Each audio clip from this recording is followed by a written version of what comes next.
Hello and welcome to a Smurd P video, and today we're looking at a crossover from Boom Studio, Dark Horse Comics and Dugo Publishing, celebrating Usagi Yojimbo 40 years. And I apologize if I've said that incorrectly because I have never even heard of this Ronin rabbit before and his universe, but I'm presuming he's very popular somewhere out there. For me, I think because I'm a completist, I bought this, but in reality, did I need it? No. Did I enjoy it? Yeah, it was all right. It was all right. There we go. Right, so let me carefully try and do that, and I'll try not to knock this anymore. So written by Parrott, illustrations by Shawn Daley, colors by James Fenner, and Ed Dukeshire is on the letters. So in the distant past, these warriors attack a household which is guarded by Miyamoto Usagi. Oh my goodness, that was dreadful. I apologize. Let's hope it doesn't get any worse than that. But I always knew that I was going to be saying this wrong. So in this moment, so the three strike not as one. They don't take it in turns. They get in each other's way, whereas Usagi literally gets to make a decision and swing either way and pretty much takes them out, proving that he can defend this crystal from being captured. Now but he does worry about the future, and nobody can see the future.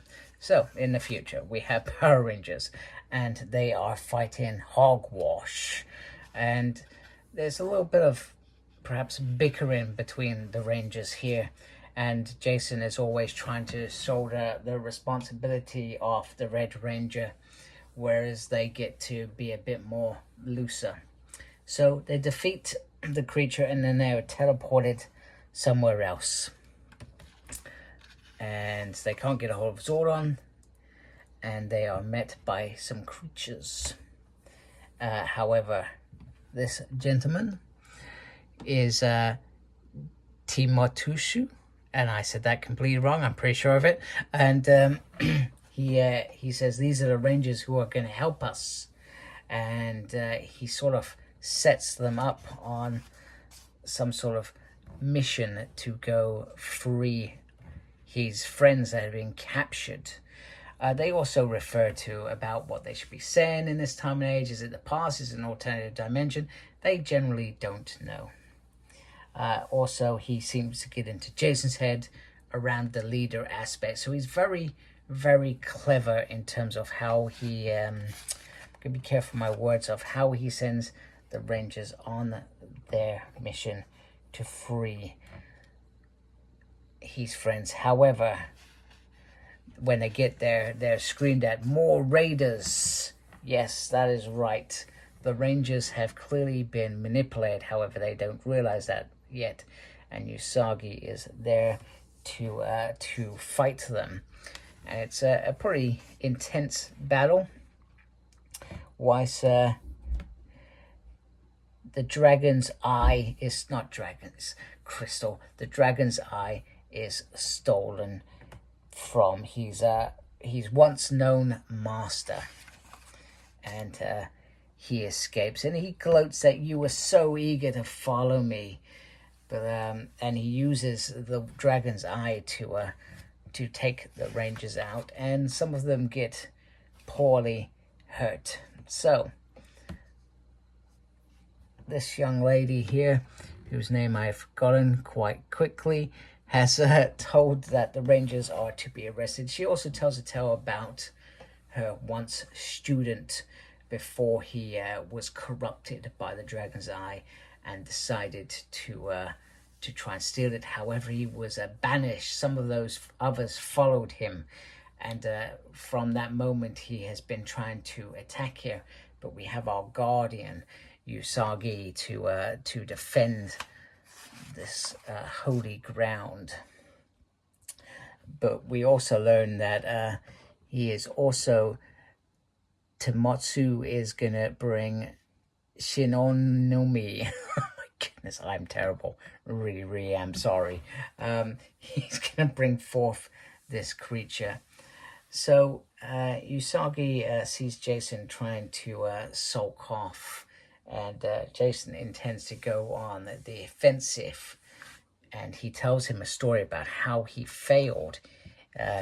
He's a master once upon a time and went on a moment of revenge, but he had charges who were dependent on him, and you have those as well. And isn't that more than what you are doing now? I am a simple Roni, but you have great more to lose. So Tomat, I'm not even going to say his name. We're going to call him Tolly. Tolly is coming back to take the what's the word? The waterfalls, the river, the fountain, the magical fountain. He's coming there because that's the only way that these are going to be released. And he arrives with an army. Meanwhile, the Rangers morph, and well, they morph a little bit differently, magically, and they're just like, how does this even happen? You know, and you know, they have some nice moments. You know, there's even reference, hey, this would be a cool video game. And they're like, hey, you can't say these things. So the battle goes on, the rebirth is about to happen, and Shinomi escapes a great big dragon without wings, and the Rangers call on the Dragon Zord, and he goes do do do do do, and they form the Dragon Zord battle mode whilst Jason is doing other things. There is a hefty battle, and the Dragon Zord battle mode seems to be on the defensive and struggling. However, that was part of Jason's plan with Usagi, was to come out of blue. So he jumps in, he destroys the evil villain and manages to get saved by Kimberly's Zord. Meanwhile, Tati falls into another dimension, and Usagi has basically achieved his duty and is released and allowed to go about his way. And Billy suggests that they have one piece each so that this can never happen again. So, and then they get a beautiful moment here. And then Jason says to Usagi that you may be a Roni, but you are also a Ranger, and therefore you are never alone. So the Rangers are able to return home, and we get a nice little moment where pretty much he says the same thing. You know, I'm a samurai, I'm a Roni, but I am not alone. And that is the end. So yeah, it was a decent one-shot. It was a one-shot that perhaps I didn't need in my life. However, you know, it's happened. I brought it. I liked it. What more is there to say other than that? Nicely rhymed back running Power Rangers. Let me know what you think. Are you fed up of... I think my problem is too many crossovers, too many different miniseries. I get sometimes a little bit fatigued by these things. I got fatigued with it with Power Rangers, the Lightning Collection as well. They were doing Cobra Kai, they were doing Street Fighter. It was like anything else to do with karate or martial arts. They just, hey, we can shove these together. I was quite excited for Power Rangers Godzilla this year, and that just ended up, it felt a bit of a letdown considering what the first epic round gave us. So I like the story as a one-shot, but yeah, fatigue is definitely the word when I think about this, because we could have had in my mind a nice little gap between the end of Mighty Morphin Power Rangers and Power Rangers Prime. Instead, we've had an issue, a different issue each month. We had Infinity, we've had Usagi, we've got that Grid one at the end of the month, and then we go straight into Prime. It would have been nice just to have a little break.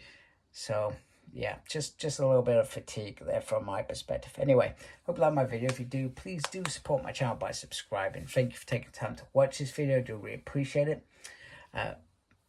Thank you to everybody that subscribed. Make sure you look after yourself. Embrace geekiness. Take care. Goodbye.